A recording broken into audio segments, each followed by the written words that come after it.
the ending. Did I play too many things for you? I sat in the crossfire between these two wonderful players, keeping everything going and giving in or not giving in. And that quartet just started making real headway.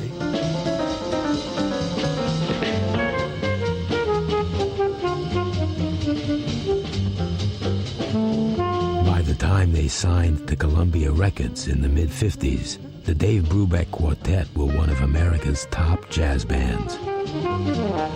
His music was easily accessible to the average person. It was not too complicated, and the group was quite appealing because here you had 4 all-American young boys to watch as well as to listen to. Dave was quite easy to sell to Middle America because he looked like Middle America. He talked like Middle America. He was a nice guy that you're glad your daughter is going out with.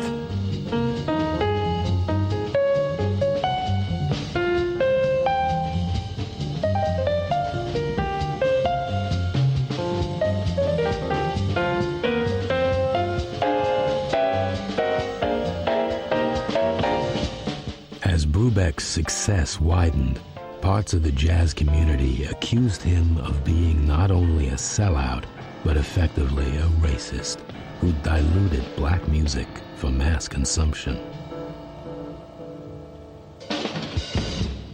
Jazz came out of black America. I mean, later, of course, white America catches up, and it always does. But there definitely was a resentment amongst black musicians regarding Dave Brubeck. In the 50s, the people who actually got successful from cool jazz were primarily white musicians. See, he had broken into another audience that nobody really had. That's when people started getting mad at him. The thing about Dave is kind of strange for a guy who's light years away from a racist, right? Who's light years away from a commercial guy, who doesn't make recordings with any intention of pandering to the public, right? But the public likes him.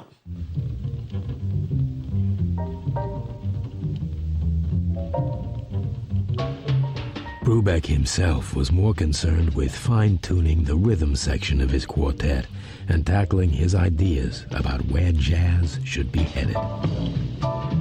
And then Eugene Wright joined us, and finally I had this dream group. But the addition of bassist Eugene Wright didn't pass unnoticed when they toured universities in the southern states of America. We were playing in a university, and they said, you can't go on stage with an African American. And I said, well, then we're not going on stage. And then the students were stamping on the floor up above the dressing room. And the louder and wilder it got, the more concerned the president of the college was getting. So he told me, you can go on, but you have to put your bass player way in the back where there won't be too noticeable. When we walked on stage, the audience just went wild. They were so happy. The second tune, I told Eugene, your microphone's broke. Come out here and play your solo and use my speaker's mic in front of the band. Gene didn't know how I was plotting all this. He came out and we tore that place up. Oh, it was so wonderful. Yeah, The classic lineup of the Dave Brubeck Quartet that would go on to record Time Out was now in place.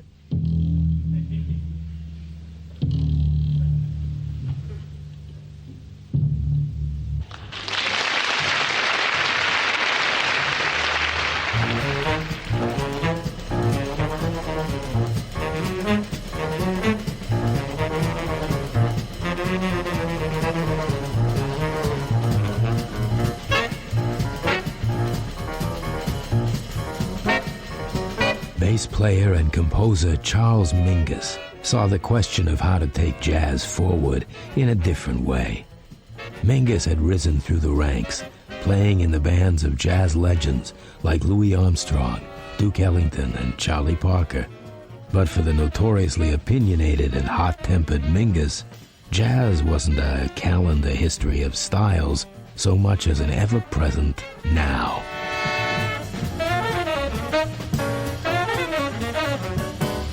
Charles Mingus had a very strong sense that there was no past, there was no present, there was no future. All of the time was alive at the same moment.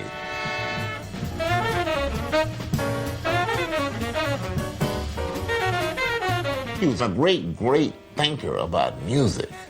He didn't buy anything about that, you know, a style lasted from 1920 to 1930. Mingus didn't buy that. His thing was that if it was good then, it's good now. He wanted the freedom to play in, to write in, to encourage his musicians to know how to improvise in every style.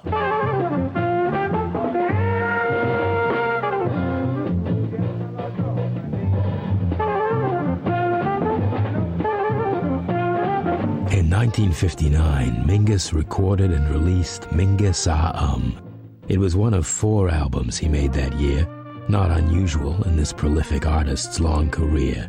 But Mingus was a tightly focused masterwork.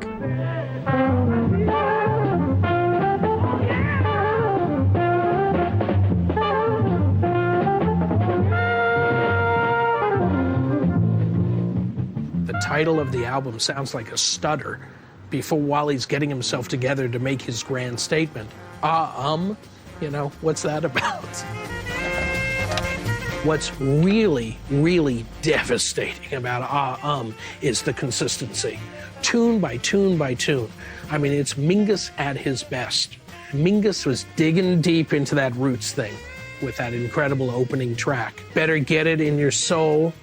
It's like a gospel choir. It's like a Pentecostal performance on a Wednesday night prayer meeting.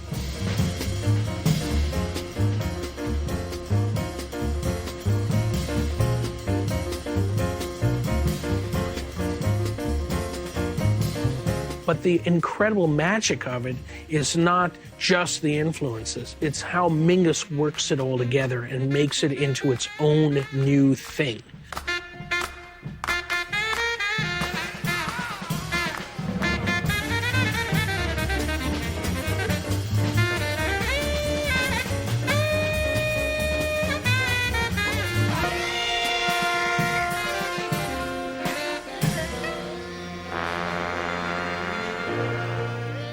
Thank you, ladies and gentlemen. Remember, no applause and keep it down. Your drinks, don't rattle your ice in your glasses, and don't ring the cash register. You got it covered? All right.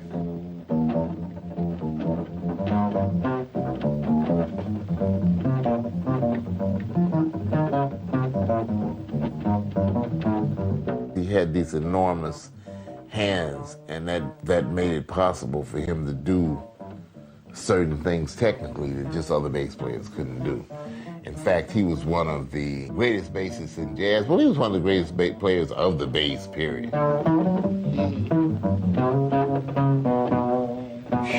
I can hear him now. He was powerful, powerful. You shut up when he played.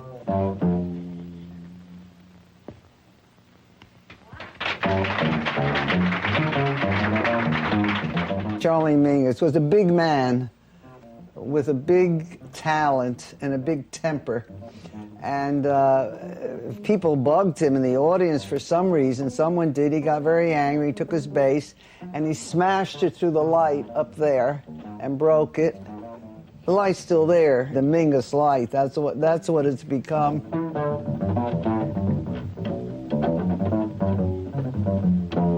He ripped the front door off once, and some little gal this big dragged it home, as I recall.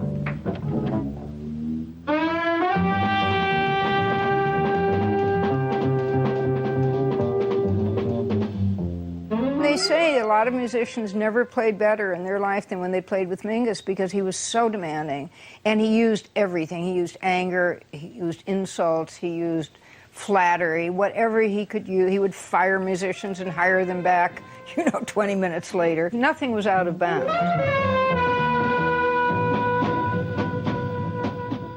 He wanted you to understand his, play his music, and be yourself in it.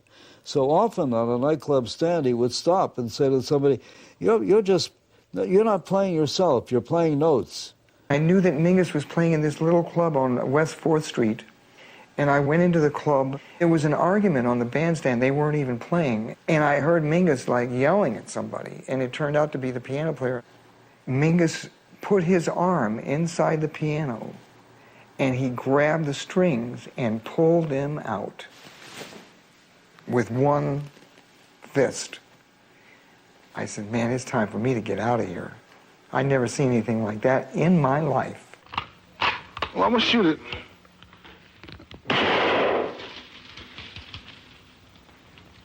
A gun.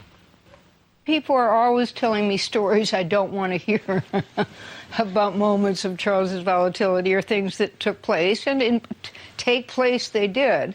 And Charles created scenes. He was called jazz's angry man, and he had plenty to be angry about. He had a lot to confront in those days for a man of his sensitivity and his sensibility and his talent, and unrecognized in many places merely because he had the wrong skin color. He wasn't dark enough and he wasn't light enough. He said, well, he called himself a mongrel or a mutt.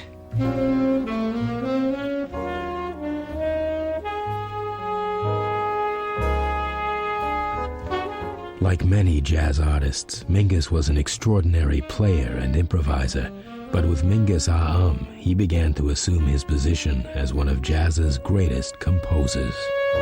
I love Self-Portrait in 3 colors. A little through-composed piece without any solos, just a little gem. Beautiful, this multifaceted composition.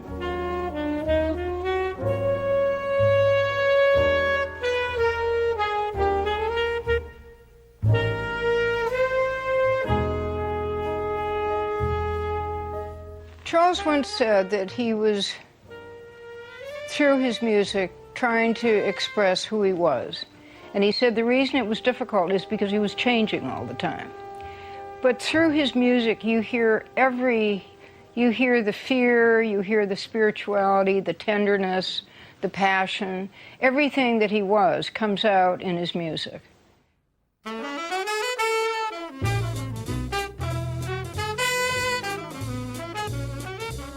In 1959, Ornette Coleman made his spectacular musical statement in one quantum leap with the audaciously titled The Shape of Jazz to Come.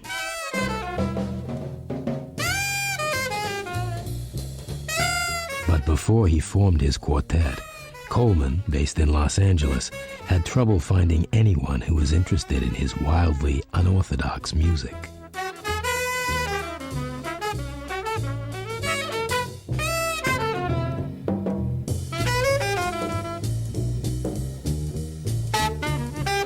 Went over to this club by MacArthur Park on Wilshire called The Hague, and Jerry Mulligan was playing there.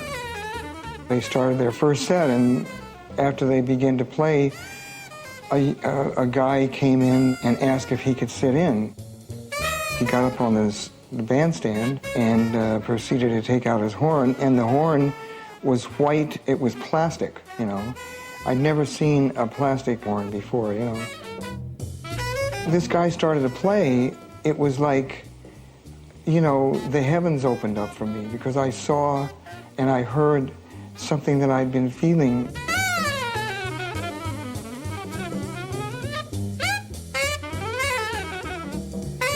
To me, they were playing as if the music was written. When they was improvised, it would sound like, oh, they've already learned that, So I said, oh, I don't want to play like that. I want to play directly from something that inspired me. And they said, what are you doing? And I said, oh, I'm improvising. So you ain't playing shit.